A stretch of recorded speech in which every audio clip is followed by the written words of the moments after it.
안녕하세요. 저는 박종호라고 합니다. 올해 72살이에요. 등기부 등본을 보는 순간 아버지 집이 제 이름이 아닌 동생 이름으로 바뀌어 있었습니다. 그날 제 가슴은 두 번 무너졌습니다. 하나는 집을 잃어서, 또 하나는 가족을 잃어서. 평생을 부모님 곁에서 살면서 제가 가장 믿었던 건 가족이었어요. 특히 저보다 6살 어린 둘째 동생 종수는 어려서부터 제가 돌봐준 사이였거든요. 그런데 그 동생이 제 등에 칼을 꽂을 줄은 꿈에도 몰랐습니다. 오늘 이 이야기를 들려드리는 이유는 혹시 저와 비슷한 일을 겪고 계신 분들께 작은 위로가 될까 해서입니다. 진실은 언젠가 밝혀진다는 것, 그리고 혈육이라는 이름으로 저질러지는 배신 앞에서도 굴복하지 말라는 것을 말씀드리고 싶어요. 제가 태어난 건 1952년이에요. 한국전쟁이 한창이던 때죠. 우리 동네도 피난민들로 북적였고 먹을 것도 부족했던 시절이었어요. 아버지는 면 단위에서 작은 곡물상을 하셨고 어머니는 농사일을 도우시며 저희 3형제를 키우셨어요. 저 아래로 1958년생 종수, 그리고 1961년생 막내 종민이 있었습니다. 종수와는 6살, 종민이와는 9살 차이였죠. 그 시절엔 형제가 많은 게 당연했어요. 농사일 도와줄 일손도 필요했고 노후를 책임져줄 자식들이 필요했거든요. 우리 집은 그렇게 부유하지는 않았지만 그래도 먹고 살만했어요. 아버지께서 곡물상을 운영하시면서 농민들과 거래를 하셨거든요. 쌀, 보리, 콩, 팥 같은 걸 사서 도시로 내다 파는 일이었어요. 농번기에는 정말 바쁘셨지만 그래도 안정적인 수입이 있었죠. 어려서부터 저는 장남이라는 말을 귀가 아프도록 들었어요. 종호야, 너는 맞으니까 동생들을 잘 돌봐라. 종호야, 나중에 부모 모시는 건 내 몫이다. 종호야, 집안을 일으켜 세워야 한다. 그런 말들이 제게는 당연한 일이었어요. 그 시대에 태어난 장남들은 다 그렇게 자랐으니까요. 초등학교 다닐 때부터 저는 동생들을 챙겼어요. 종수는 저보다 6살 어렸고 종민이는 9살 어렸거든요. 학교 끝나면 종수 손을 잡고 집에 오고 종민이가 울면 업어주고 밥 먹을 때도 동생들 먼저 챙겨주고 그랬어요. 추억이 하나 있어요. 제가 초등학교 4학년, 종수가 1학년이었을 때 일이에요. 어느 날 종수가 학교에서 다른 아이들한테 괴롭힘을 당하고 왔어요. 형, 그 애들이 우리 집이 가난하다고 놀려요. 그리고 저보고 곡물 냄새가 난다고 해요. 그 말을 듣고 화가 났어요. 다음날 그 아이들을 찾아가서 내 동생 놀리지 마라. 다시 그러면 가만 안 둔다고 했죠. 그때부터 종수는 저를 더 따랐어요. 형이 최고야. 형이 지켜줘서 고마워라고 하면서요. 종수는 어려서부터 영리했어요. 공부도 잘했고 말도 참 잘했죠. 어른들이 오시면 인사도 똑똑히 하고 질문하면 대답도 척척 잘했어요. 선생님들도 종수를 귀여워했어요. 박종수는 똑똑하고 예의 바르다고 칭찬을 많이 받았거든요. 반대로 저는 좀 우직한 편이었어요. 크게 똑똑하지도 않았고 말주변도 없었고 그냥 묵묵히 시키는 일하는 스타일이었거든요. 성적도 보통이었고 특별히 잘하는 것도 없었어요. 아버지는 종종 말씀하셨어요. 종호는 성실하고 인내심이 강하고 종수는 똑똑하고 재주가 많다고요. 어머니도 종호는 장남답게 의젓하고 책임감이 있고 종수는 기특하게 공부 잘한다고 하셨어요. 그때는 그런 말이 그냥 좋았어요. 각자 다른 장점이 있다고 생각했거든요. 저는 성실함으로, 종수는 머리로 각자 역할을 하면 된다고 여겼어요. 중학교 때 일이에요. 어느 날 종수가 학교에서 다른 아이들과 싸워서 울면서 집에 왔어요. 옷도 찢어지고 얼굴에 멍도 들어 있었어요. 형, 걔들이 우리 집이 가난하다고 놀려요. 그리고 저보고 곡물장수 아들이라고 무시해요. 종수가 훌쩍거리면서 말했어요. 그 말을 듣고 정말 화가 났어요. 다음날 그 아이들을 찾아가서 혼을 냈죠. 내 동생 건드리지 마라. 다시 그러면 가만 안 둔다. 그리고 종수한테 말했어요. 곡물 장수가 어때서? 우리 아버지는 정직하게 장사하시는 분이야. 부끄러워할 게 없다. 그때부터 종수는 저를 더욱 믿고 따랐어요. 무슨 일이 있으면 항상 저한테 먼저 얘기했거든요. 저도 종수가 자랑스러웠어요. 동생이 공부를 잘하니까 말이에요. 막내 종민이는 손재주가 좋았어요. 어려서부터 부러진 장난감을 고치거나 고장난 시계를 뜯어보거나 그랬어요. 공부는 그저 그랬지만 만드는 건 정말 잘했어요. 고등학교를 졸업할 때쯤 아버지께서 저를 부르셨어요. 종호야, 너는 장남이니까 내 일을 도와야 한다. 대학은 종수가 가는 게 맞겠다. 종수는 머리가 좋으니까 공부해서 출세해야지. 그때만 해도 대학 가는 건 정말 특별한 일이었어요. 우리 동네에서 대학 간 사람이 손에 꼽을 정도였거든요. 집안에서 한 명 정도만 보낼 수 있는 형편이었고요. 저는 전혀 서운하지 않았어요. 오히려 당연하다고 생각했죠. 장남은 집안일을 물려받고 똑똑한 동생은 공부해서 출세하는 게 맞다고 여겼거든요. 그게 그 시대의 일반적인 생각이었어요. 1970년부터 저는 본격적으로 아버지 곡물상을 도왔어요. 새벽 5시에 일어나서 트럭에 곡물을 싣고 시장에 가서 팔고, 오후에는 농민들한테 곡물을 사러 다니고, 저녁에 돌아와서 장부를 정리하고, 하루 종일 바빴지만 보람도 있었어요. 농민들과의 관계가 중요했어요. 신뢰를 바탕으로 장사를 해야 했거든요. 외상으로 곡물을 가져가시는 분들도 많았는데 가을에 수확하면 갚으시는 방식이었어요. 그런 일을 하려면 사람을 잘 봐야 했고 인품도 좋아야 했어요. 아버지께서 자주 말씀하셨어요. 종호야, 장사는 사람이 하는 거다. 믿음이 있어야 오래 할 수 있어. 그 말씀을 새기면서 성실하게 일했어요. 종수는 1976년에 서울로 올라가서 경영학을 전공했어요. 명문대는 아니었지만 그래도 서울 4년제 대학이었거든요. 우리 동네에서는 정말 대단한 일이었어요. 방학 때마다 종수가 집에 오면 완전히 달라져 있었어요. 양복 입고 넥타이 매고 표준말 쓰고 완전히 도시 사람 같았어요. 서울 이야기를 해주는데 듣기만 해도 신기했어요. 형, 서울은 정말 대단해요. 높은 빌딩들이 즐비하고 사람들이 바삐 다니고 백화점은 천국 같아요. 형도 서울 한번 놀러 와요. 종수가 자랑스럽게 말했어요. 하지만 저는 곡물상 때문에 바빠서 갈 수가 없었어요. 농번기에는 특히 더 바빴거든요. 다음에 시간 날 때 가보마라고 했지만 실제로는 언제가 될지 몰랐어요. 막내 종민이는 고등학교 졸업 후 기술을 배웠어요. 전자제품 수리 기술이었는데 어려서부터 손재주가 좋아서 금방 배웠어요. 1979년에 부산으로 가서 전자제품 수리점에서 일하기 시작했고요. 1978년에 저는 결혼을 했어요.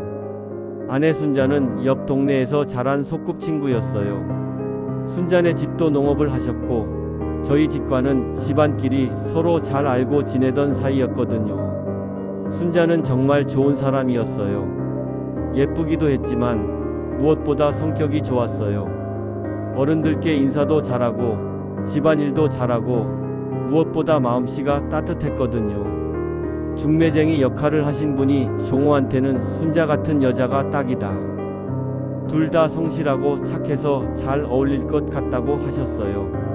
실제로 만나보니 정말 좋은 사람이었어요. 결혼 준비할 때도 아버지께서 많이 도와주셨어요. 혼수도 준비해 주시고 예단도 제대로 해주시고 신혼여행비도 주시고 우리 장남이 결혼하는데 제대로 해줘야지라고 하시면서 아낌없이 지원해 주셨어요. 결혼식은 동네 회관에서 했어요. 그때는 요즘처럼 화려한 결혼식장이 없었거든요. 동네 사람들이 다 와서 축하해 주셨어요. 종수도 대학 휴학하고 와서 도와줬고 종민이도 부산에서 올라왔어요. 신혼여행은 제주도로 갔어요. 그때 제주도 가는 건 정말 특별한 일이었어요. 비행기 타는 것도 처음이었고 바다 보는 것도 신기했고 순자가 정말 좋아했어요. 결혼 후에도 저희는 부모님과 함께 살았습니다. 그게 당연한 일이었어요. 며느리가 시부모를 모시는 게 당연한 시대였으니까요. 순자도 전혀 불평하지 않았어요. 오히려 시부모님을 모시는 게 며느리 도리라고 생각했어요. 순자는 정말 좋은 며느리였어요. 새벽에 일어나서 시부모님 식사 준비하고 빨래하고 청소하고 아픈 곳 있으시면 안마도 해드리고 약도 챙겨드리고 어머니께서 우리 종호가 정말 좋은 사람 만났다고 하실 정도였어요. 결혼 다음 해인 1979년에 첫 아이가 생겼어요. 딸이었는데 정말 예뻤어요. 아버지께서도 우리 손녀가 세상에서 제일 예쁘다고 하시면서 무척 좋아하셨어요. 1981년에는 둘째 아이가 태어났어요. 이번에는 아들이었죠. 아버지께서 정말 기뻐하셨어요. 우리 종호 아들이 또 장남이네라고 하시면서 손자를 끔찍이 예뻐하셨어요. 종수는 1980년에 대학을 졸업했어요. 그리고 서울의 한 중견기업에 취직했어요. 무역회사였는데 그래도 월급쟁이로서는 괜찮은 곳이었죠. 사무직이었고 넥타이 매고 출근하는 깔끔한 직장이었어요. 종수가 취직하고 나서 집에 올 때마다 자랑스러워했어요. 형, 저 이번에 승진했어요. 대리가 됐어요. 이번에 보너스 많이 받았어요. 그런 이야기를 들으면 저도 기뻤어요. 동생이 잘 되니까 말이에요. 1983년에 종수도 결혼했어요. 신부는 같은 회사 사무직 여직원이었는데 대학도 나오고 영어도 잘하는 똑똑한 여자였어요. 현대적이고 도시적인 여성이었죠. 종수 결혼식 때 저도 서울에 올라갔어요. 평생 처음 가본 서울이었는데 정말 크고 복잡하더라고요. 높은 빌딩들이 즐비하고 지하철도 있고 사람들이 바삐 다니고 완전히 다른 세상 같았어요. 종수가 사는 아파트도 구경했는데 우리 집보다는 작았지만 깔끔하고 현대적이었어요. 가스레인지, 냉장고, 세탁기까지 있었거든요. 그때 우리 집에는 그런 게 없었어요. 형, 서울 어때요? 괜찮죠? 종수가 자랑스럽게 물어봤어요. 그래, 좋다. 너 정말 잘 됐구나. 그렇게 대답했지만 마음 한편으로는 복잡했어요. 저는 고향에서 아버지 일을 도우며 살고 종수는 서울에서 멋진 직장 생활을 하고 같은 형제인데 살아가는 방식이 완전히 달랐어요. 뭔가 차이가 벌어지고 있다는 느낌이 들었거든요. 종민이는 1984년에 부산에서 전자제품 수리점을 차렸어요. 작은 가게였지만 기술이 좋아서 단골들이 많았어요. 그리고 1985년에 결혼도 했어요. 신부는 부산 토박이였는데 착하고 조용한 여자였어요. 1980년대 중반부터 저희 집안의 가족 모임은 언제나 저희 집에서 했어요. 명절 때마다 종수와 종민이가 가족들과 함께 내려왔어요. 추석, 설날, 어버이날, 아버지 어머니 생신 등등 모든 행사를 저희 집에서 치렀죠. 처음에는 자연스러웠어요. 부모님이 계신 곳이 본가니까 여기서 모이는 게 당연하다고 생각했거든요. 그런데 점점 부담이 되기 시작했어요. 모든 비용을 제가 부담해야 했거든요. 제사상 차리는 비용, 가족들 식사비, 간식비, 때로는 동생들 왕복 교통비까지. 부모님과 함께 살고 있으니까 당연하다고 생각했지만 부담스럽긴 했어요. 종수는 명절 때 오면 항상 좋은 선물을 가져왔어요. 서울에서 산 고급 한과나 과일, 때로는 아버지께 양복이나 어머니께 한복도 사드렸어요.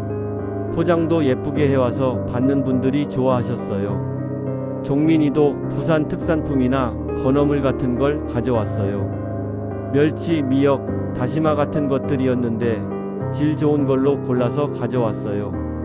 그런 선물들을 보면서 저는 항상 부러웠어요. 동생들은 멀리 살면서 가끔 와서 예쁜 선물만 주면 되는데 저는 매일 부모님을 모시면서 살아야 하니까요. 일상적인 뒷바라지는 다 제가 하면서 말이에요. 하지만 그런 마음을 겉으로 드러낸 적은 없었어요. 장남의 도리라고 생각했거든요. 그리고 실제로 아버지 사업도 제가 물려받을 예정이었으니까 그 정도는 당연하다고 여겼어요. 1987년 어머니가 돌아가셨을 때 장례 비용도 제가 대부분 부담했어요. 종수와 종민이가 조금씩 보태기는 했지만 큰 비용은 다 제가 댔거든요. 상여 비용, 음식 비용, 꽃값, 수혜 비용 등등 생각보다 많이 들었어요.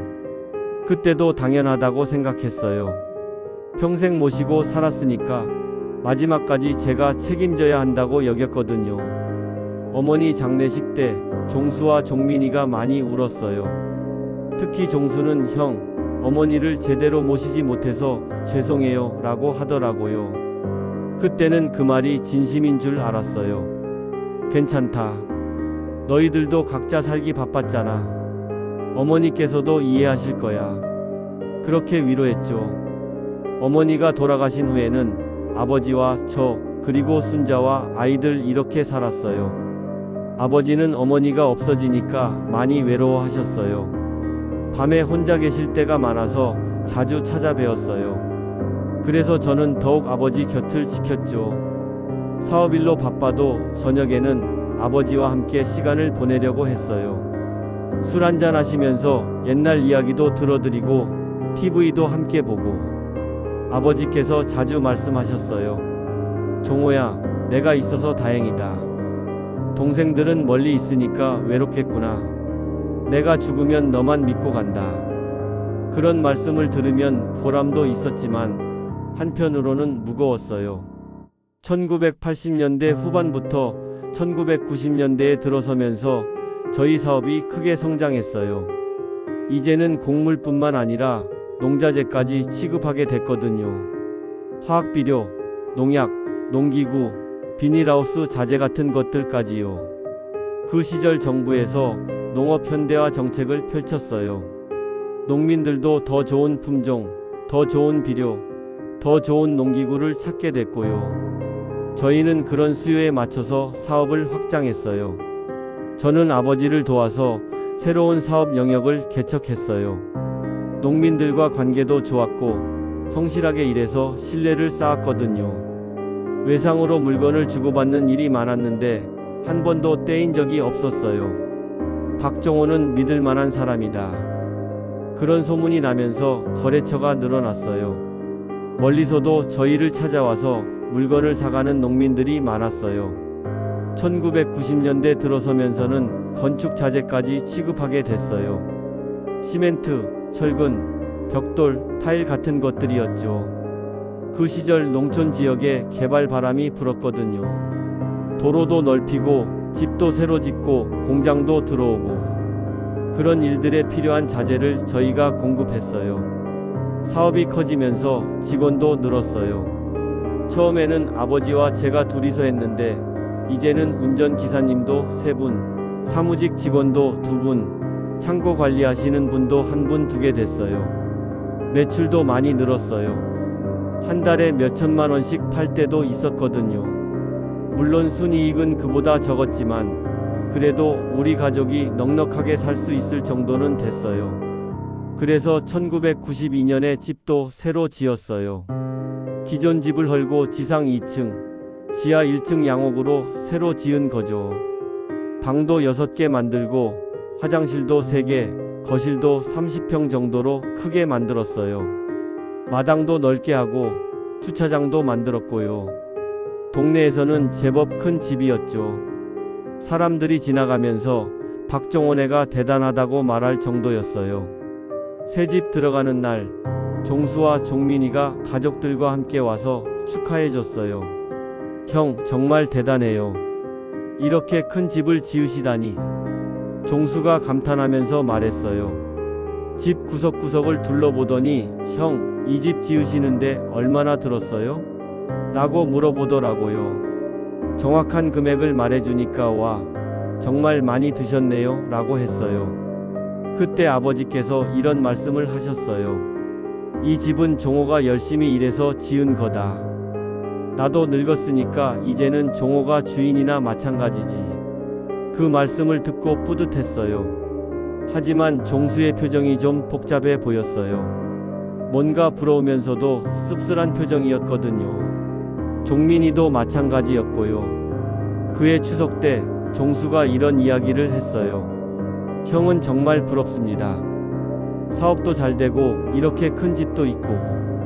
저는 서울에서 월세살이 하면서 힘들게 사는데 너도 서울에서 나름대로 잘하고 있잖아. 회사도 좋은데 다니고. 그렇게 말했더니 서울은 집값이 너무 비싸요. 이런 집 살려면 몇 억은 있어야 해요. 월급으로는 언제 집을 살지 모르겠어요 라고 하더라고요. 그때부터 조금씩 느꼈어요. 종수가 저를 부러워한다는 걸. 물론 겉으로는 축하한다고 했지만 속마음은 달랐던 것 같아요. 종민이도 비슷했어요. 형은 아버지 사업을 물려받으셔서 좋으시겠어요. 저는 맨손으로 시작해서 정말 힘들어요. 가게 임대료도 많이 나가고 경쟁도 치열하고. 그런 말들을 들으면 기분이 묘했어요. 저도 노력해서 사업을 키운 건데 마치 그냥 물려받은 것처럼 말하니까요. 평생을 아버지를 도와서 일한 건데 그런 건 인정하지 않는 것 같았어요. 1995년에 종순의 첫째 아이가 태어났어요. 딸이었는데 정말 예뻤어요. 종수가 형, 조카 보러 서울에 한번 오세요 라고 했어요. 그래서 순자와 함께 서울에 올라갔어요. 종수가 사는 아파트는 이전보다 좀 더 큰 곳으로 이사해 있었어요. 전세였는데 그래도 깔끔하고 좋았어요. 종수 며느리가 저희를 정성껏 대접해줬어요. 시아버님, 형님, 멀리서 와주셔서 고맙습니다. 예의도 바르고 똑똑해 보였어요. 그런데 며느리가 이런 말을 하더라고요. 시골 집이 정말 크시더라고요. 저희는 언제 그런 집에 살 수 있을까요?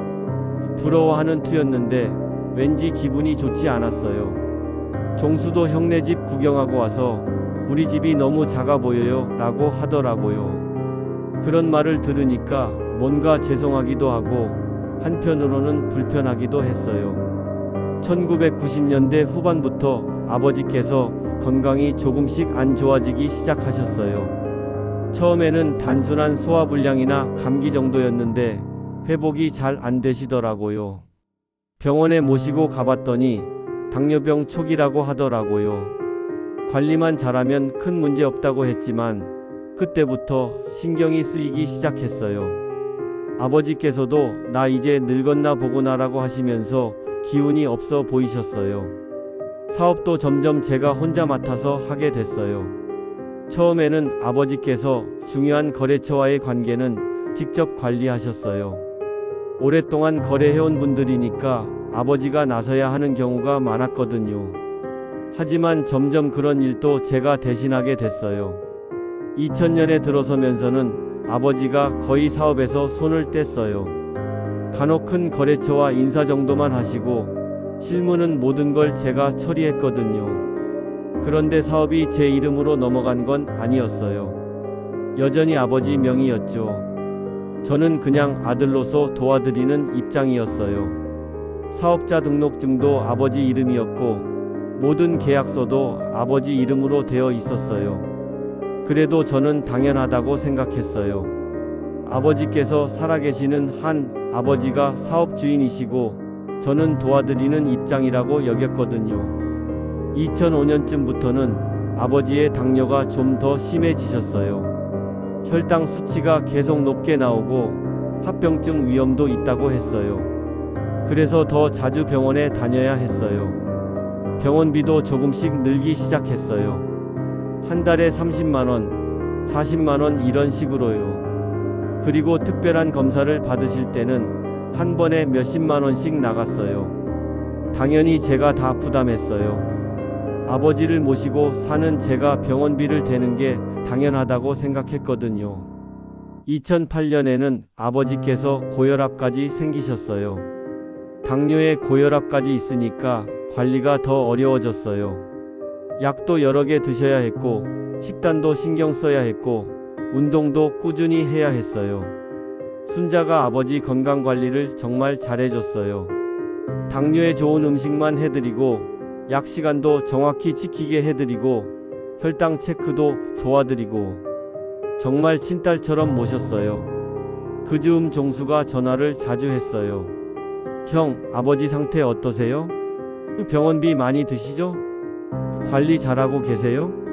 이런 안부를 물어보더라고요. 저는 당연히 아버지가 걱정되어서 묻는 줄 알았어요. 아버지는 괜찮으시다. 약 잘 드시고 계시고 병원도 정기적으로 다니고 있어. 순자가 잘 챙겨드리고 있으니까 걱정 마라. 병원비는 얼마나 들어요? 종수가 자세히 물어봤어요. 한 달에 50만 원 정도 들지라고 했더니 와, 그 정도면 많이 드는 편이네요 라고 하더라고요. 그때는 종수가 병원비를 분담하자고 제안할 줄 알았어요. 하지만 그런 말은 없었어요. 그냥 형이 고생이 많으시겠어요 라고만 했죠. 종민이도 비슷했어요. 가끔 전화해서 아버지 상태 어떠세요? 라고 물어보긴 했지만 구체적인 도움을 주겠다는 말은 없었어요. 2010년에는 아버지 상태가 더 나빠지셨어요. 당뇨 합병증으로 눈도 잘 안 보이시고 다리도 저리신다고 하셨어요. 신장 기능도 조금씩 떨어지기 시작했고요. 병원에서는 관리를 더 철저히 해야 한다고 했어요. 식단 조절, 운동, 약물 복용, 정기검진 모든 걸 더 신경 써야 한다고 하더라고요. 순자와 저는 아버지 건강관리에 모든 신경을 쓸렸어요. 하루 3번 혈당 체크하고 식사 시간도 정확히 지키고 운동도 매일 함께하고 정말 24시간 신경 써야 했어요. 병원비도 점점 많이 들기 시작했어요. 한 달에 100만 원 넘게 나갈 때도 있었어요. 특별한 검사나 치료를 받으실 때는 한 번에 200만 원, 300만 원씩도 나갔고요. 사업은 잘 되고 있었지만 아버지 치료비 때문에 가게에 부담이 되기 시작했어요. 저희 집 생활비, 아이들 교육비, 사업 운영비에 아버지 병원비까지 합치니까 만만치 않았거든요. 어느 날 순자가 저한테 조심스럽게 말했어요. 여보, 동서들이 아버지 병원비를 좀 나눠서 부담했으면 좋겠어요. 우리만 계속 부담하기에는 부담이 커져요. 순자 말이 맞았어요.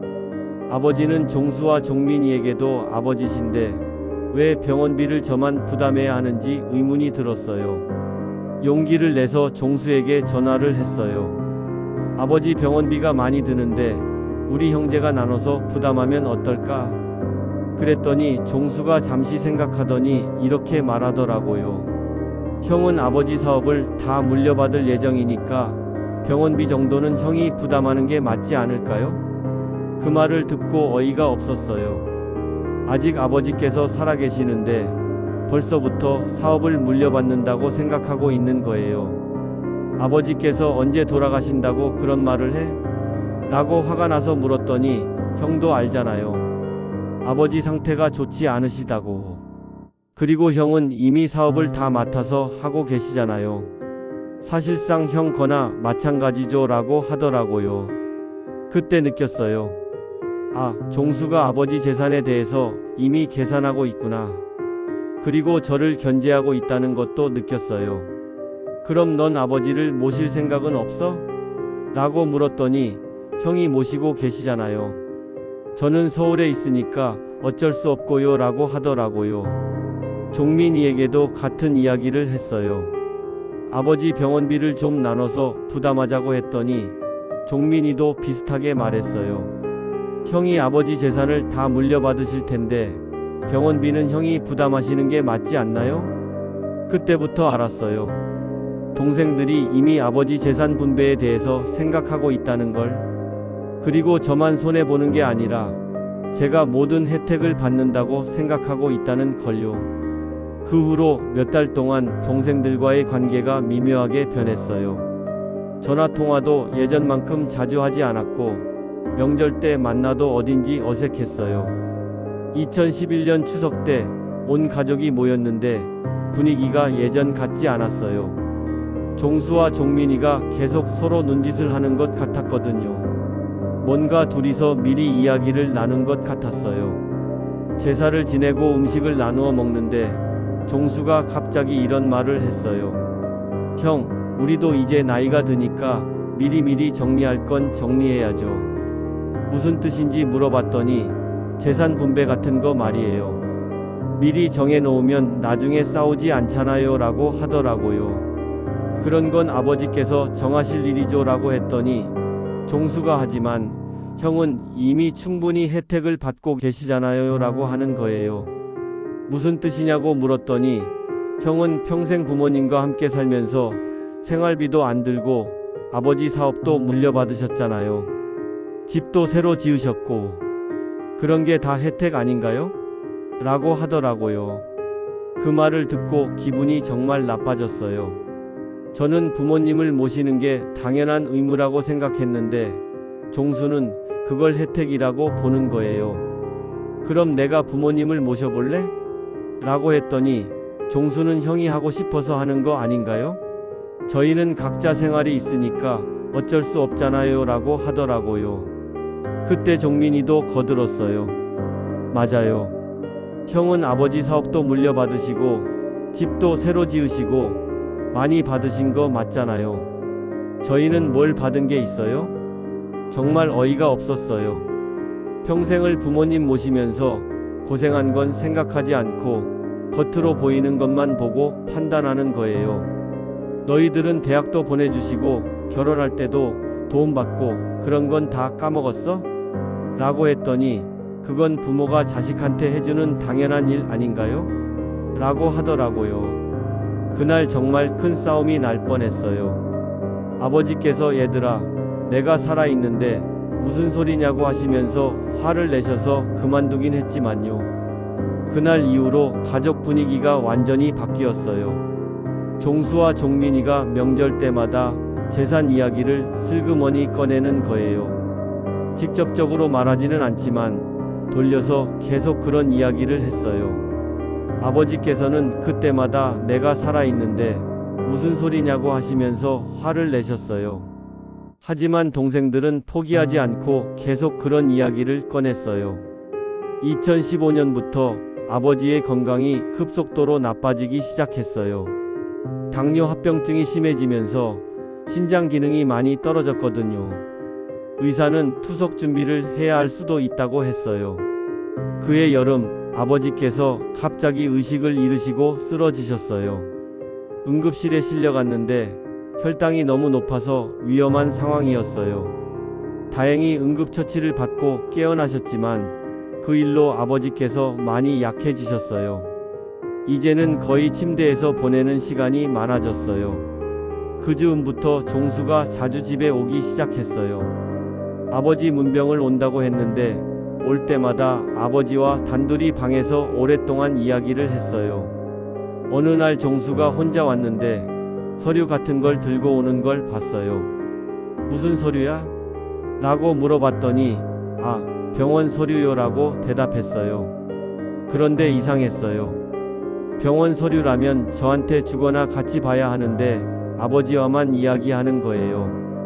그날 저녁에 아버지께 물어봤어요. 종수가 무슨 서류를 가져왔어요? 별거 아니다. 병원비 관련해서 문의한 게 있다고 하더라. 아버지께서 그렇게 말씀하셨는데 표정이 좀 어두우셨어요. 그날 밤 아버지께서 저를 부르셨어요. 종호야, 내가 이제 나이도 많고 언제 어떻게 될지 모르니까 미리 정리해 둘 게 있다. 그러시면서 서류 몇 장을 내밀었어요. 이게 뭐예요? 하고 물었더니 집안 재산 관련 서류다. 너는 장남이니까 집은 당연히 내가 물려받아야 하고 동생들에게는 예금 정도를 나눠주려고 한다고 하시더라고요. 그때 아버지께서 보여주신 서류에는 집과 땅, 그리고 사업체가 모두 제 이름으로 상속되도록 되어 있었어요. 물론 동생들 몫도 있었지만 현금이나 예금 정도였죠. 아버지, 아직 그런 생각하실 나이 아니에요. 더 오래 사실 거예요. 그렇게 말씀드렸더니 아버지께서 쓸쓸하게 웃으시면서 그래도 미리 정리해두는 게 좋다.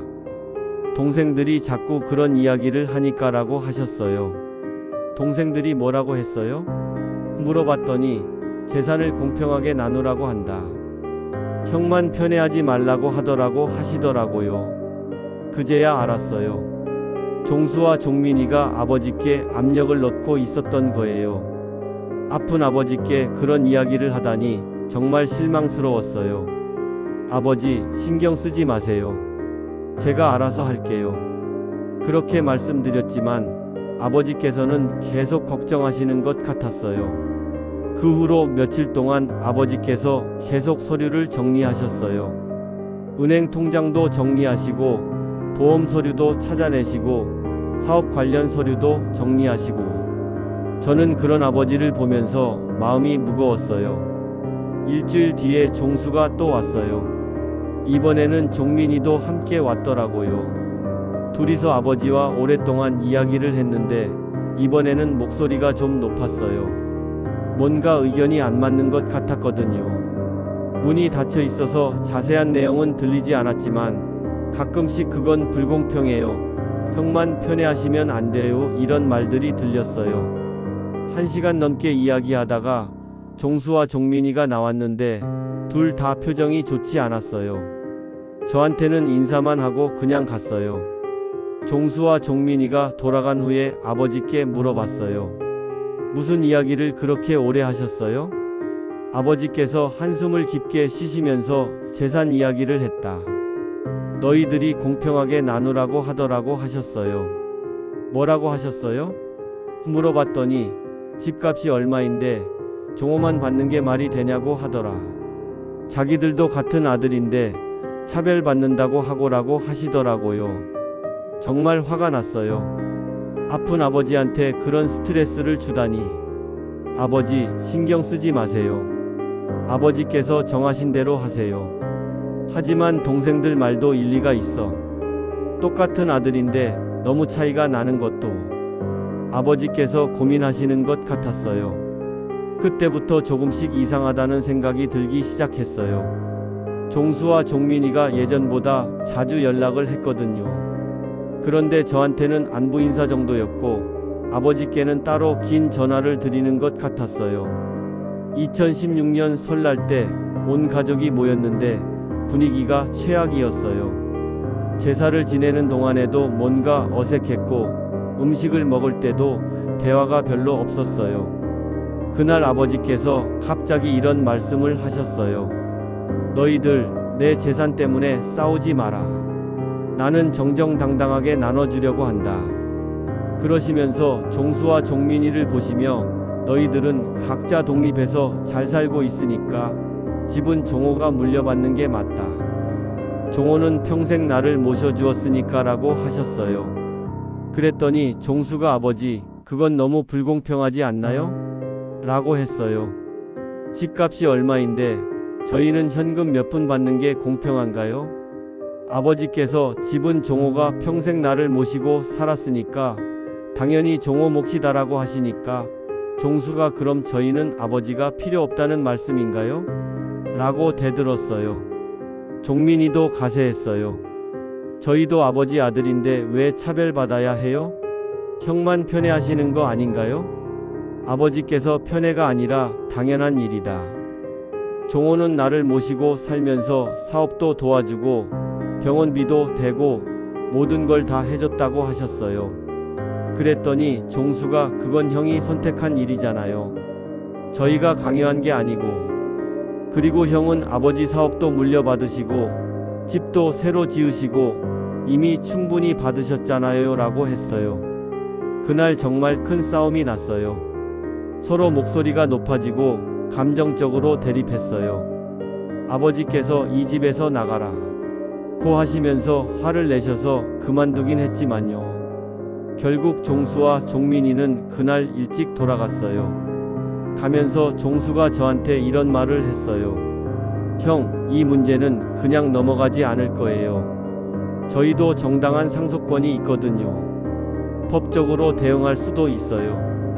그 말을 듣고 등골이 서늘했어요. 종수의 눈빛이 예전과 완전히 달랐거든요. 뭔가 각오를 단단히 한 것 같았어요. 더 이상 저를 형으로 보는 것 같지 않았어요.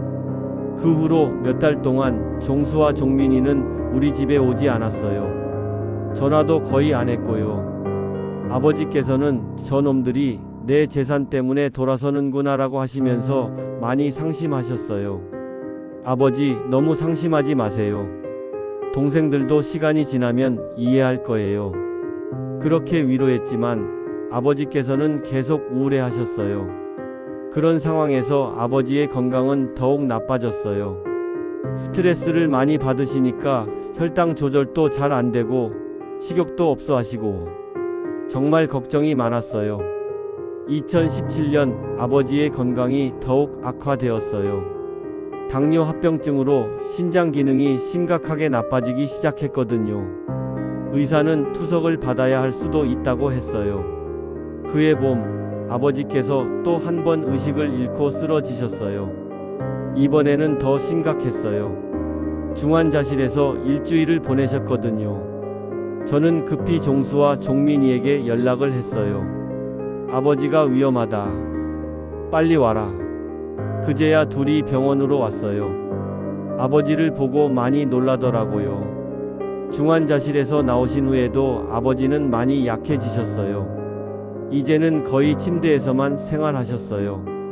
화장실 가시는 것도 힘들어 하시고 식사도 거의 못 하시고 저와 손자가 번갈아 가면서 간병했죠. 정말 24시간 돌봐드려야 했어요.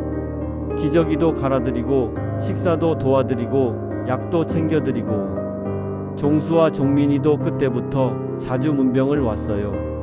아버지께 죄송하다, 용서해달라고 하면서 예전 일은 잊어달라고 했어요. 저는 다행이라고 생각했어요. 아버지가 돌아가시기 전에 가족이 화해할 수 있어서요. 그런데 이상한 일들이 계속 일어났어요. 종수가 올 때마다 아버지와 단둘이 이야기하는 시간이 길어졌거든요. 그리고 서류 같은 걸 들고 오는 것도 자주 봤어요.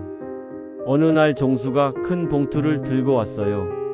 형, 아버지께 드릴 서류가 있어서 왔어요. 무슨 서류냐고 물어봤더니 병원 관련 서류요라고 하더라고요. 그런데 이상했어요. 병원 서류라면 제가 처리해야 하는 건데 왜 아버지께만 드리는지 이해가 안 됐어요. 그날 아버지와 종수가 1시간 넘게 이야기를 했어요. 중간에 아버지께서 안 된다, 그럴 수는 없다고 하시는 소리가 들렸어요. 하지만 종수는 계속 뭔가를 설득하는 것 같았어요. 종수가 돌아간 후에 아버지께 물어봤어요. 무슨 서류였어요? 그랬더니 아버지께서 별거 아니다. 병원비 관련해서 문의한 게 있다고 하시더라고요. 하지만 아버지 표정이 좋지 않았어요. 뭔가 고민이 많으신 것 같았어요. 그 다음 주에 종수가 또 왔어요. 이번에는 종민이도 함께 왔고요. 둘이서 아버지와 오랫동안 이야기를 했는데 목소리가 점점 높아지는 것 같았어요. 아버지, 형만 생각하시면 안 돼요. 저희도 아버지 아들이에요. 공평하게 해주세요. 이런 말들이 들렸어요. 그날 밤 아버지께서 많이 힘들어 하셨어요. 잠도 못 주무시고 계속 한숨만 쉬셨어요. 아버지 괜찮으세요? 라고 물어봤더니 종호야, 미안하다. 동생들 때문에 너만 고생시키는구나 라고 하시더라고요. 2018년 가을 아버지께서 저를 불러서 충격적인 이야기를 해주셨어요. 종호야, 내가 너한테 할 말이 있다. 종수가 자꾸 이상한 서류를 들고 와서 서명하라고 한다. 무슨 서류요? 라고 물어봤더니 상속 관련 서류인데 재산을 균등하게 나누라는 내용이더라. 그리고 내가 상속을 포기한다는 서류도 만들어 왔어. 정말 놀랐어요. 제가 언제 상속을 포기한다고 했어요? 나도 그렇게 말했지. 그랬더니 종수가 형한테는 이미 충분히 줬으니까 이제는 저희 차례라고 하더라. 그리고 내가 동의했다고 거짓말을 했어. 아버지께서 계속 말씀하셨어요. 나는 안 된다고 했지. 종호는 평생 나를 모셔줬으니까 집은 당연히 종호가 받아야 한다고. 그랬더니 종수가 화를 내면서 그럼 저희는 아무것도 받지 말라는 얘기냐고 하더라. 그래서 어떻게 하셨어요? 나는 절대 안 된다고 했지. 하지만 종수가 자꾸 와서 괴롭히니까 견디기가 힘들어. 그때 아버지께서 진짜 유언장을 보여주셨어요. 아버지가 직접 손으로 쓰신 유언장이었어요. 종호는 평생 나를 모셔주었으니 집과 땅, 사업체는 모두 종호가 물려받는다. 종수와 종민에게는 예금을 나누어 준다. 날짜는 2018년 10월이었고 아버지의 손도장까지 찍혀 있었어요. 아버지, 이걸 왜 숨겨두세요? 종수가 알면 또 괴롭힐까 봐서. 이 유언장은 너만 알고 있어라. 나중에 필요할 때 쓸 수 있도록. 그리고 아버지께서 당부하셨어요. 종수가 또 이상한 서류를 들고 오면 절대 서명하지 마라. 그리고 나한테도 서명하라고 하면 안 한다고 해라. 2019년 여름부터 아버지의 상태가 급격히 나빠지셨어요. 신장 기능이 거의 정지 상태가 되어서 응급실에 여러 번 실려갔거든요. 의사는 많이 위험한 상황이라고 했어요. 그때마다 저는 종수와 종민이에게 연락을 했어요. 아버지가 위험하다. 빨리 와라. 그러면 둘이 병원으로 와서 아버지를 지켰어요. 중환자실에 계실 때는 저희 형제가 번갈아 가면서 지켰어요. 그때만큼은 예전처럼 화목했어요. 다들 아버지가 돌아가실까봐 걱정했거든요. 그런데 이상한 일이 또 있었어요. 아버지가 의식이 없으실 때 종수가 간호사한테 뭔가를 부탁하는 걸 봤어요. 서류 같은 걸 보여주면서 설명하는 것 같았어요. 뭐 하는 거야? 라고 물어봤더니 아버지 상태 문의하는 거요 라고 하더라고요. 2020년 봄 아버지께서 마지막으로 의식을 되찾으셨어요. 그때 저를 부르셔서 마지막 당부를 하셨어요. 종호야, 너는 정말 효자다. 평생 나를 모셔줘서 고맙다.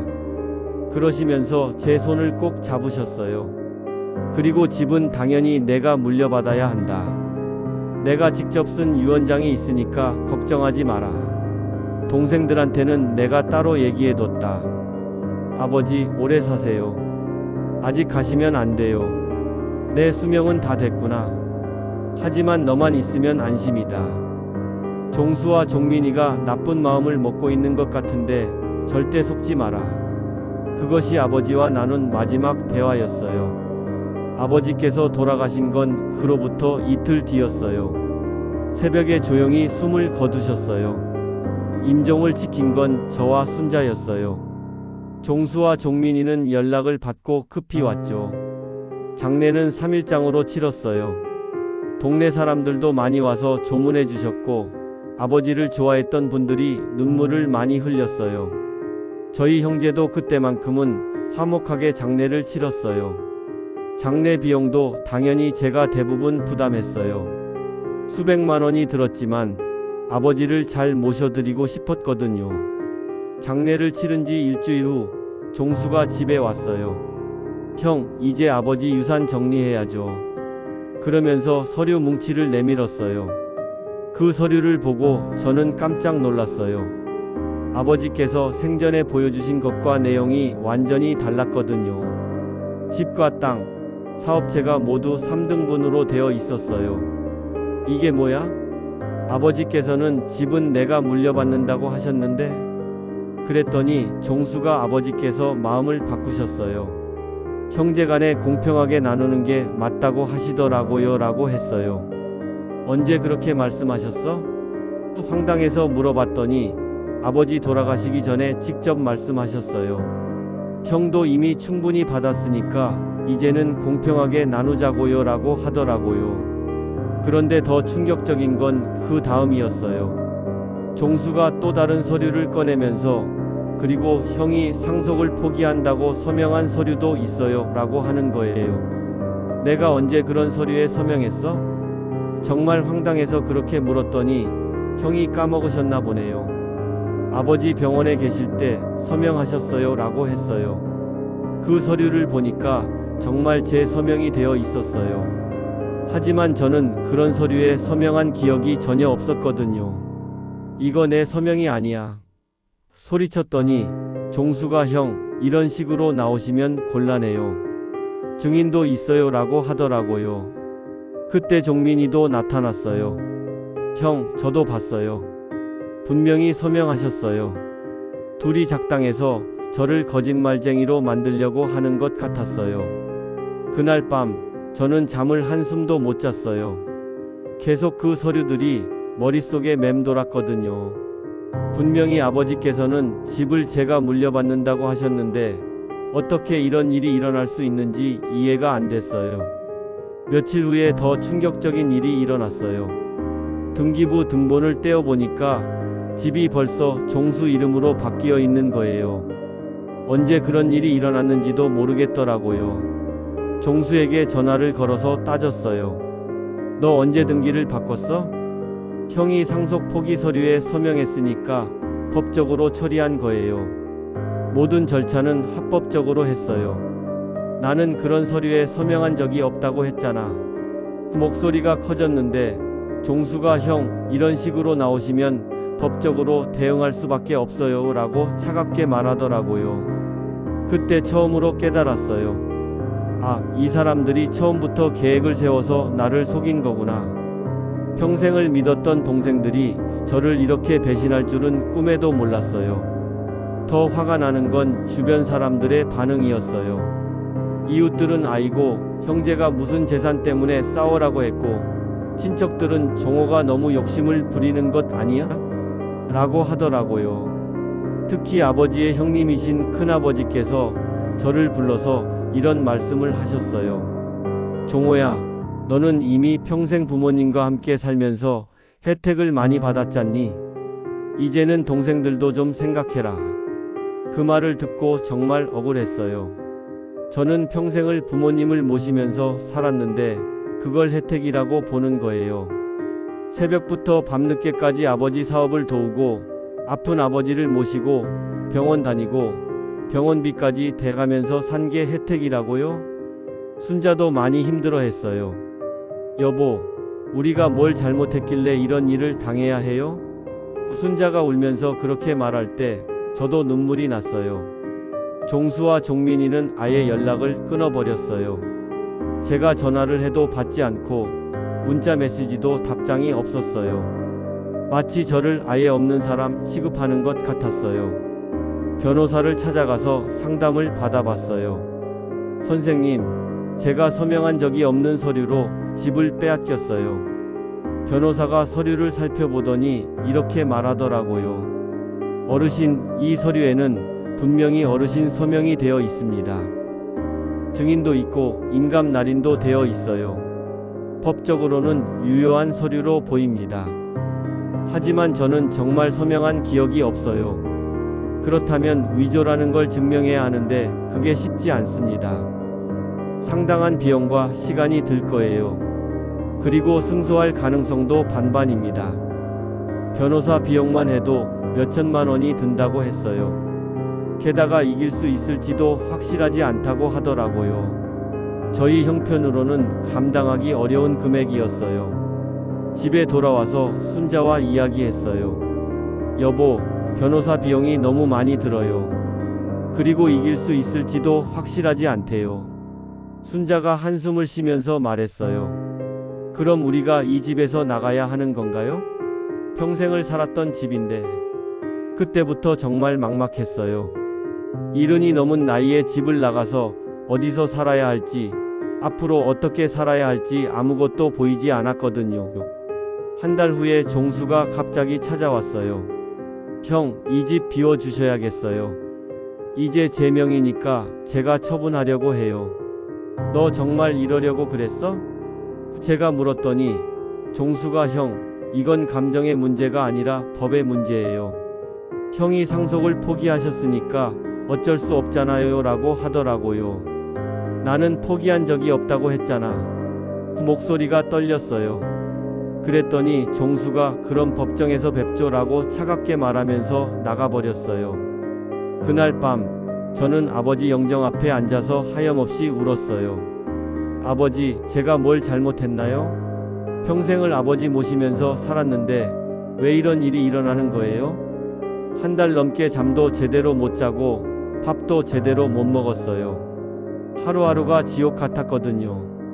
순자도 걱정이 되어서 병원에 가자고 했지만 마음이 아픈 건 병원에서 고칠 수 없었어요. 그런데 어느 날 예상치 못한 사람이 찾아왔어요. 고등학교 동창인 정민철이었어요. 민철이는 서울에서 변호사로 일하다가 고향으로 내려와서 작은 법무법인을 운영하고 있었어요. 종호야, 너 요즘 어떻게 지내냐? 동네에서 소문 들었는데 동생들과 재산 문제로 힘들다면서. 저는 민철이한테 처음부터 끝까지 자세히 이야기했어요. 아버지의 말씀, 종수의 행동, 그리고 제가 기억하지 못하는 서명에 대해서요. 민철이가 제 이야기를 끝까지 들어보더니 이렇게 말했어요. 종호야, 이건 뭔가 이상해. 내가 거짓말할 사람이 아니라는 걸 내가 50년 넘게 알고 지냈는데 그럼 어떻게 해야 해? 일단 그 서류들을 자세히 살펴봐야겠어. 그리고 내 아버지가 정말로 마음을 바꾸셨는지도 알아봐야지. 민철이는 제 사건을 맡아주겠다고 했어요. 변호사 비용은 걱정하지 마. 우리가 친구 사이인데 그런 걸로 따지냐. 일단 진실부터 밝혀보자. 그 말을 듣고 정말 고마웠어요. 절망의 구렁텅이에서 한 줄기 빛을 본 것 같았거든요.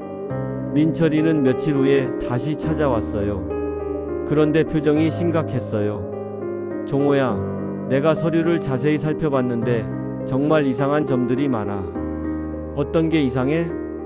일단 내가 서명했다는 날짜를 봐. 그날은 내 아버지가 의식이 없으셨던 날이야. 병원 기록을 확인해 봤거든. 그 말을 듣고 소름이 돋았어요. 아버지가 의식이 없으신 날에 제가 어떻게 아버지 앞에서 서명을 할 수 있겠어요? 그리고 또 하나, 인감증명서 발급 날짜도 이상해. 내가 서명했다는 날보다 나중에 발급된 거야. 민철이가 계속 설명했어요. 이건 분명히 조작된 서류야. 종수가 미리 계획을 세우고 한 일이라고 봐야 해. 그때부터 민철이와 함께 본격적인 조사를 시작했어요. 병원 기록, 인감증명서 발급 기록, 등기소, 서류 등등 모든 걸 다시 살펴봤거든요. 조사를 하면서 점점 더 많은 증거들이 나왔어요. 종수가 아버지 몰래 여러 번 인감증명서를 발급받은 기록도 있었고, 심지어 아버지 통장에서 돈을 빼낸 기록도 있었어요. 이 정도면 충분히 승소할 수 있어. 민철이가 자신 있게 말했어요.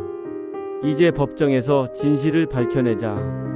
법정 준비를 하던 중에 정말 놀라운 일이 일어났어요. 아버지 방을 정리하다가 오래된 서류 상자를 발견했거든요. 평소에 보지 못했던 상자였어요. 그 상자를 열어보니까 아버지께서 직접 쓰신 진짜 유언장이 들어 있었어요. 아버지의 육필로 쓰여진 유언장이었죠. 종호는 평생 나를 모셔주었으니 집과 땅, 사업체는 모두 종호가 물려받는다. 종수와 종민에게는 예금을 나누어 준다. 날짜는 2020년 3월 아버지께서 돌아가시기 한 달 전이었어요. 그리고 아버지의 손도장까지 선명하게 찍혀 있었어요. 민철이가 그 유언장을 보더니 이거야. 이게 결정적 증거다. 라고 외쳤어요. 그뿐만 아니라 상자 안에는 종수가 아버지께 보낸 편지들도 있었어요. 그 편지에는 종수가 아버지를 설득하려고 했던 내용들이 적혀 있었어요. 아버지, 형만 편애하시면 안 됩니다. 저희도 아버지 아들이에요. 집은 공평하게 나누어 주세요. 이런 내용들이었죠. 그리고 가장 충격적인 건 마지막 편지였어요.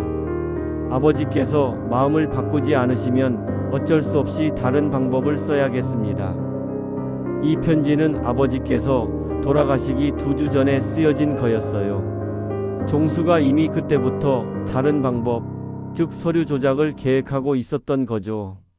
더 놀라운 건 아버지께서 남기신 메모였어요. 종수가 이상한 서류를 들고 와서 서명하라고 한다. 종호 몰래 재산을 나누자고 한다. 절대 안 된다. 종호는 평생 나를 모셔줬는데 어떻게 그럴 수 있나. 아버지께서는 이 모든 걸 아시고 계셨던 거예요. 그래서 진짜 유언장을 따로 작성해서 숨겨 놓으신 거였죠. 또 다른 상자에서는 아버지께서 녹음하신 테이프도 발견했어요. 오래된 카세트 테이프였는데 들어보니까 아버지의 목소리가 들렸어요. 나는 박민식이다. 오늘은 2020년 2월 15일이다. 내가 죽은 후에 혹시 모를 일에 대비해서 이 녹음을 남긴다. 종수와 종민이가 계속 나를 괴롭히고 있다. 재산을 균등하게 나누라고 하고 종호가 동의했다고 거짓말을 한다. 하지만 나는 절대 그럴 수 없다. 종호는 평생을 나를 모셔줬다. 사업도 도와주고 병원비도 대고 간병도 해주고 집은 당연히 종호가 받아야 한다. 만약 내가 죽은 후에 이상한 서류들이 나온다면 그건 모두 거짓이다. 내 진짜 뜻은 이 녹음과 손으로 쓴 유언장에 있다. 이 녹음을 들으면서 저는 눈물을 참을 수 없었어요. 아버지께서 마지막까지 저를 걱정해 주시고 진실을 밝혀줄 증거까지 남겨주신 거였어요. 민철이와 저는 이 모든 증거들을 가지고 법원에 소송을 제기했어요. 상속 무효 확인 소송이었죠. 종수와 종민이는 처음에는 별거 아니라는 듯이 대응했어요. 형이 억지를 부리고 있다. 법적으로 하자 없는 상속이었다. 이런 식으로 말했어요. 하지만 저희가 제출한 증거들을 보고 나서는 당황하는 것 같았어요. 특히 아버지의 육필 유언장과 녹음 테이프를 제출했을 때 종수의 변호사가 이 유언장과 녹음의 진위를 확인해야 한다고 했어요. 필적 감정과 음성 감정을 받았는데 모두 아버지 것으로 확인됐어요. 더 이상 부인할 수 없는 증거였죠. 첫 번째 공판에서 종수와 마주했을 때의 기분은 정말 복잡했어요. 한때는 제가 가장 아끼던 동생이었는데 이제는 완전히 남남 같았거든요. 판사가 종수에게 물어봤어요. 피고는 원고가 상속 포기 서류에 서명하는 것을 직접 봤습니까? 종수가 네, 직접 봤습니다 라고 답했어요. 그런데 민철이가 바로 반박했죠. 재판장님, 그날은 피상속인이 의식을 잃고 계셨던 날입니다. 병원 기록이 있습니다. 그러면서 병원 차트를 제출했어요. 종수의 얼굴이 새파랗게 변했어요. 자기가 거짓말을 했다는 게 들통난 거죠. 두 번째 공판에서는 더 결정적인 증거들이 제출됐어요. 종수가 아버지 명의로 여러 번 인감증명서를 발급받은 기록, 아버지 통장에서 무단으로 돈을 빼낸 기록 등등이었어요. 민철이가 법정에서 말했어요. 재판장님, 피고는 피상속인이 살아계실 때부터 계획적으로 서류를 조작했습니다. 이는 단순한 상속 분쟁이 아니라 명백한 문서 위조입니다. 종수의 변호사가 반박하려고 했지만 증거가 너무 명확했어요. 날짜, 시간, 장소 모든 게 들어맞지 않았거든요. 세 번째 공판에서는 결정적인 순간이 왔어요. 종수가 증인으로 내세운 사람이 법정에서 진실을 말한 거예요. 그 사람은 종수의 회사 동료였는데 양심의 가책을 느꼈는지 진실을 털어놓았어요. 죄송합니다. 종수 씨가 부탁해서 거짓 증언을 했습니다. 실제로는 그런 일이 없었어요. 종수 씨가 형이 너무 많이 가져가니까 좀 도와달라고 해서 그런 거였어요. 그 순간 법정이 술렁였어요. 종수는 완전히 무너졌고 종민이도 얼굴이 하얗게 변했어요. 판사가 종수에게 엄중하게 물어봤어요. 피고는 이 모든 행위가 고의적인 서류 조작이었음을 인정합니까? 종수는 한동안 말을 못했어요. 그러다가 결국 고개를 숙이며 죄송합니다 라고 말했어요. 네 번째 공판에서 최종 판결이 나왔어요. 법원은 종수가 제출한 모든 서류가 조작된 것이며 아버지의 진정한 의사는 육필 유언장과 녹음에 담겨 있다고 인정했어요. 따라서 피고들의 상속은 무효이며 원고가 정당한 상속인임을 인정한다. 또한 피고 박종수는 문서위조 및 사기 혐의로 형사처벌을 받을 것을 권고한다. 판사의 선고를 들었을 때 저는 그동안 참았던 눈물을 터뜨렸어요. 드디어 진실이 밝혀진 거였어요. 법정을 나오면서 민철이가 저를 안아주며 말했어요. 종호야, 수고했다. 정의가 승리했어. 종수와 종민이는 항소를 포기했어요. 더 이상 버틸 수 없었던 거죠. 증거가 너무 명확했고 여론도 좋지 않았거든요. 판결이 나온 후 한 달 뒤 종수가 집에 찾아왔어요. 완전히 초라한 모습이었어요. 회사에서도 잘렸고 가족들한테도 원망을 받고 있다고 했어요. 형, 정말 죄송해요. 제가 너무 욕심을 부렸어요. 종수가 무릎을 꿇고 사과했어요. 하지만 저는 쉽게 용서할 수 없었어요. 너는 왜 그랬어? 우리가 형제 아니었어? 형이 너무 많이 받는 것 같아서. 그게 불공평하다고 생각했어요. 종수가 울면서 말했어요. 공평이라는 게 뭐야? 나는 평생을 부모님 모시면서 살았는데 그게 혜택이었어? 아니에요. 형이 고생 많이 하신 거 알아요. 제가 잘못 생각했어요. 종수는 계속 사과했지만 저는 마음이 쉽게 풀리지 않았어요. 단순히 재산 문제가 아니라 평생의 신뢰를 배인당한 거였거든요. 이제 와서 후회해도 소용없어. 너는 이미 선을 넘었다고. 종수는 더 이상 말하지 못하고 돌아갔어요. 그게 마지막이었어요. 그 후로 종수와 종민이는 연락을 끊었어요. 지금 저는 다시 이 집에서 순자와 함께 살고 있어요. 법적으로는 모든 게 해결됐지만 마음의 상처는 쉽게 아물지 않네요. 사업은 조금 줄였어요. 나이도 많고 스트레스도 많이 받아서 건강이 좋지 않거든요. 하지만 그래도 생활할 정도는 되니까 다행이에요. 가끔 밤에 잠이 안 올 때면 생각해봐요. 정말 제가 욕심을 부린 걸까? 아니면 당연한 권리를 찾은 걸까? 아버지께서 평생을 모시라고 하셨으니까 저는 그대로 했어요. 결혼해서도 부모님과 함께 살았고 아프실 때는 병원을 모셨고 돌아가실 때까지 곁을 지켰어요. 그런데 동생들은 그걸 혜택이라고 봤어요. 제가 얻은 게 많다고 생각했던 거죠. 하지만 제가 포기한 것들도 많았어요. 서울로 나가서 더 큰 일을 할 수도 있었고 좀 더 자유롭게 살 수도 있었거든요. 요즘 젊은 분들은 이해하기 어려우실 수도 있어요. 왜 그렇게 부모님께 매여서 살았냐고 물어보실 수도 있고요. 하지만 그게 저희 세대의 도리였어요. 장남이라는 것의 무게였고요. 이 일을 겪으면서 가족의 의미에 대해 많이 생각하게 됐어요. 혈육이라는 이름만으로는 사람을 믿으면 안 된다는 걸 깨달았거든요. 종수와 종민이가 저를 배신한 건 하루아침에 일어난 일이 아니었어요. 오랫동안 마음속에 불만과 시샘이 쌓여 있었던 거죠. 저는 그걸 전혀 몰랐어요. 어쩌면 제가 너무 순진했을 수도 있어요. 동생들이 저를 부러워한다는 걸 눈치채지 못했으니까요. 아니면 알면서도 외면했을 수도 있고요. 하지만 그렇다고 해서 동생들의 행동이 정당화되는 건 아니에요. 아무리 불만이 있어도 아픈 아버지를 괴롭히고 서류를 조작하고 형을 속이는 건 잘못된 일이에요. 요즘에는 가끔 종수와 종민이 생각이 나요. 미워하기보다는 안타까워요. 욕심 때문에 형을 배신하고 결국 형제의 정까지 잃어버린 거니까요. 처음에는 저를 의심했던 사람들도 진실이 밝혀진 후에는 태도가 바뀌었어요. 종호가 억울했구나.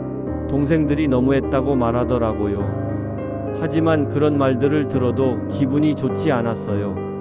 진실이 밝혀지기 전에는 저를 의심했으면서 이제 와서 동정하는 게 속이 상했거든요. 큰아버지께서도 나중에 사과하러 오셨어요.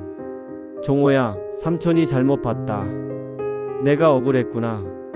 하지만 그때 받은 상처는 쉽게 아물지 않더라고요. 이웃들도 처음에는 어색해했어요. 자기들이 저를 욕심쟁이라고 생각했다는 게 부끄러웠나 봐요. 하지만 시간이 지나면서 예전처럼 지내고 있어요. 순자는 이 모든 과정에서 정말 큰 힘이 됐어요. 여보, 우리가 옳은 일을 한 거예요. 부끄러워할 것 없어요라고 항상 격려해줬거든요. 순자 덕분에 이 힘든 시간을 견딜 수 있었어요. 가족이라는 건 혈연이 아니라 마음이구나 하는 생각이 들었어요. 저희 아이들도 이 일을 겪으면서 많은 걸 느꼈나 봐요. 특히 장남인 아들이 저한테 이런 말을 했어요. 아버지, 저는 아버지처럼 살고 싶지 않아요. 부모님을 모시는 건 좋지만 그 때문에 형제끼리 싸우는 건 싫어요. 그 말을 듣고 많은 생각이 들었어요. 우리 세대의 방식이 아이들에게는 맞지 않을 수도 있겠다는 생각이요. 그래, 너희 세대는 좀 더 공평하게 하는 게 좋겠다. 아버지 때문에 너희들까지 싸우는 일은 없어야지. 딸도 아버지, 할아버지가 남기신 유언장과 녹음을 듣고 많이 울었어요. 할아버지가 아버지를 얼마나 사랑하셨는지 알겠어요 라고 말했어요. 아이들이 이 일을 통해서 가족의 소중함과 정직함의 중요성을 배웠으면 좋겠어요. 그리고 제가 겪은 일이 다음 세대에는 일어나지 않았으면 해요. 종수는 회사에서 해고되고 가족들한테도 원망을 받고 있다고 들었어요. 부인이 이혼을 요구했다는 소문도 있고요. 자업자득이지만 한편으로는 안타깝기도 해요. 종민이는 부산에서 계속 살고 있는데 사업이 잘 안 되고 있다고 해요. 이 일이 알려지면서 신용도 문제가 생겼나 봐요. 가끔 누군가가 동생들 소식을 전해주는데 들으면 마음이 복잡해요. 미워하려고 해도 어려서부터 함께 자란 정이 있거든요. 하지만 먼저 연락할 생각은 없어요. 그들이 진심으로 뉘우치고 있다면 언젠가는 다시 연락이 올 거라고 생각해요.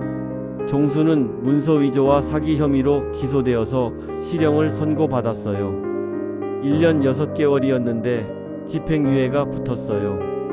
초범이고 가족 간의 일이라는 점이 참작된 것 같아요. 종민이는 공범으로 분류되어서 벌금형을 받았어요.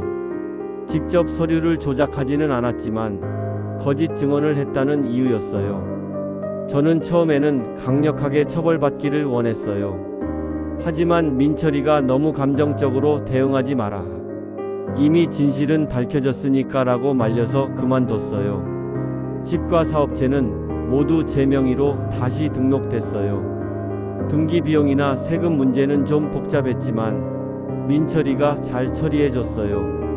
동생들이 무단으로 사용한 돈도 일부 돌려받았어요. 전액은 아니었지만 그래도 상당 부분은 회수했어요. 이 일을 겪으면서 정말 많은 걸 깨달았어요.